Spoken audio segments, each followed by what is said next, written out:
Hello mga kaluto, kumusta na po kayo? Sana po nasa mabuti kayong kalagayan. Ngayong araw, magluluto tayo ng tinawang isda mga kaluto. Madalas ko lang dati matikman, ngayon tayo na ang magluluto mga kaluto ng tinawang isda. Ang aking isdang gagamitin sa aking tinawang isda ay lapu-lapu mga kaluto. At salamat pala kay Joy Batalya sa kanyang paisda mga kaluto. Sa kanyang binigay na lapu-lapu mga kaluto.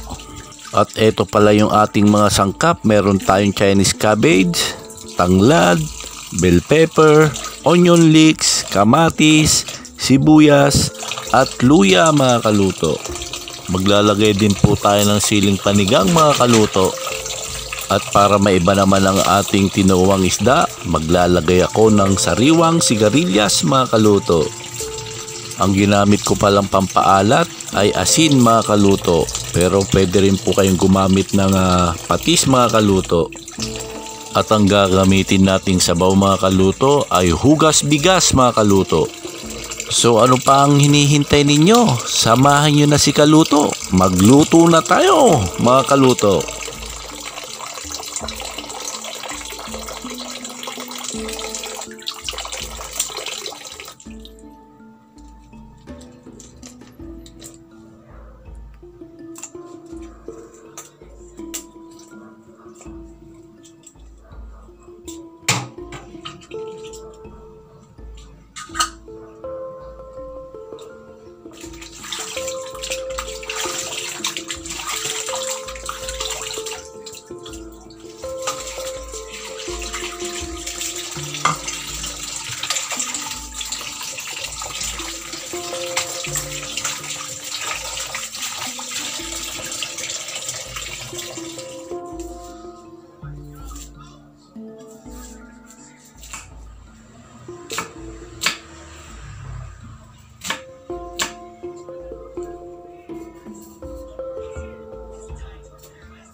Tikman na natin mga kaluto kung okay na po yung kanyang alat. Kulang pa po ng alat, magdadagdag pa po tayo ng asin mga kaluto.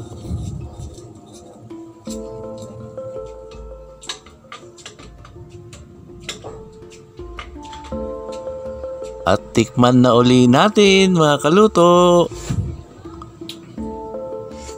So yan mga kaluto, okay na. Sandok na po tayo.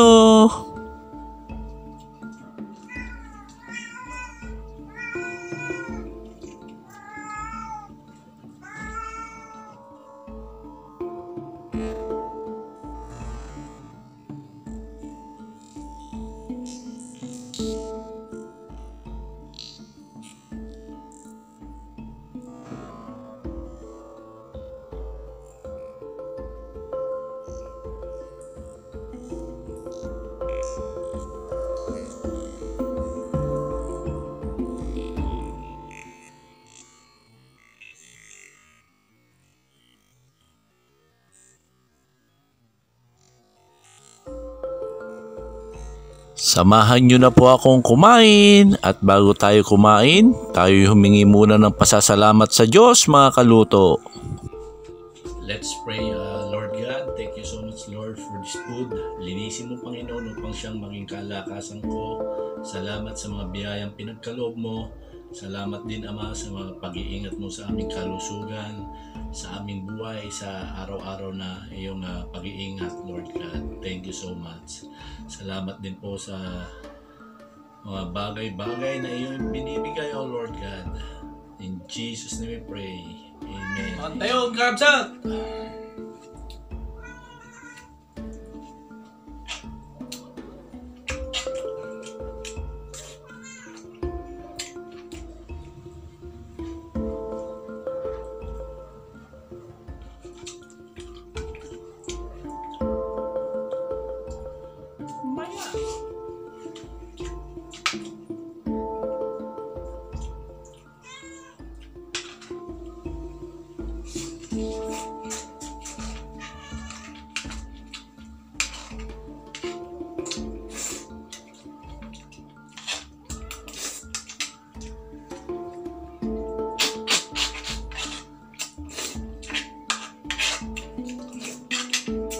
Hanggang sa muli, ito po ang inyong kaluto, nagsasabing, laging magdasal, count your blessing, and stay positive!